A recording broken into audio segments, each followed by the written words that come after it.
The number's just crossing right now. Let me throw them at you right now. So $19.3 billion in revenues. That's up from 15.7 the year before. So 23% year-over-year growth. And that's pretty much in line with what the analysts, who I always say got it wrong. They got it right. It's right in line, though. But the company losing even more money than they had estimated. The net income of the company losing, in spite of bringing in $19.3 billion, they lose $15 million in the quarter in terms of net income. On an earnings per share basis, that works out to be 27 cents. The analysts were guessing that was 15 cents. So that's a much worse loss than the year before, when the company lost only $7 million on $15 billion in revenues. A lot more in revenues, and the loss doubles to $15 million. So pretty close to a break-even quarter for them, but except that they lost money. And there's a big difference in making them just a little and losing just a little, but it is just a little on a percentage basis. And again, revenues of $19.3 billion. The guidance for the next quarter, yeah, go ahead, Trish. I mean, this is a theme for this company, though, right? I mean, they're reinvesting constantly in the business. And if you haven't bought into this story, I'm just watching the stock down about 5% right now in after hours. If you haven't bought into that, then what exactly are you buying into?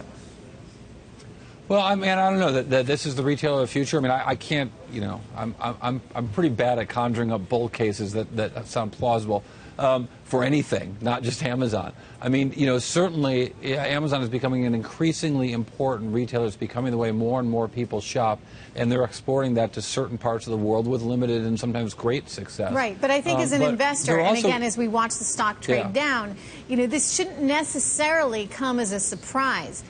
Because this has been Bezos' MO throughout. And if you really believe that this is going to be the retailer of the future, you may say, great, revenues are increasing and they're reinvesting that money in the business. All good.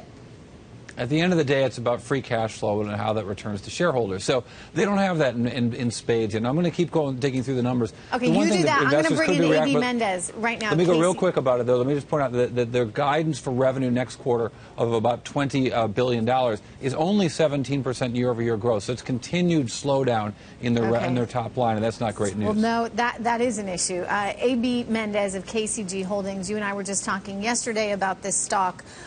Do you think that investors are starting to get impatient now, AB? I mean, to Corey's point, only a 17% increase predicted in revenue. Is that enough to really justify the valuation that Amazon trades at? Thanks for having me again, Trish. I agree 100% with what Corey said. You need to have sustained high growth above 20%, or if you see that top-line growth rate break through 20 on the downside, then you need to see, higher cash flow production now, not some indefinite time out in the future. So when you see free cash flow margin at 2%, investors want to see that go up meaningfully and in the near term, especially if that revenue growth is slowing below 20%. Lynn, I'm curious to get your thoughts on Jeff Bezos. He's such a force of nature, if you would, a big personality. He's, a great example of a real, a founder who's also a leader, who also seems to be a pretty good manager. I don't know Jeff personally, but I would tend to agree with you. From what I see from the outside, he strikes as a guy who, and has been able to change, to grow, right? Mm-hmm. As he has led and grown this company through some really interesting times. Yeah. My sense is he has really he's learned and changed his leadership style and capabilities along with that. A.B. Mendez, I mean, clearly a visionary. Yeah. No doubt. I mean, it started out selling books, I guess, 20 years ago, 10, 15 years ago on the internet. Has managed the business to expand vastly the number of SKUs, the number of product categories that they address, and a la Netflix has managed the business through the transition from physical media to digital media, managed it very well. Even, again, a la Netflix, begun investing in original content. So Bezos is a visionary. In the last 2 to 3 years, you've seen Amazon go from about 1/4 of overall e-commerce volume to about 1/3, at least within the U.S., and e-commerce has upticked from 4.5%, 5.5%, 6.5% of those sort of non-durable overall retail trade. So Bezos is a visionary. The company has a singular position in the market. Nonetheless, as growth slows, investors should expect to see improved cash flow margins. Yeah.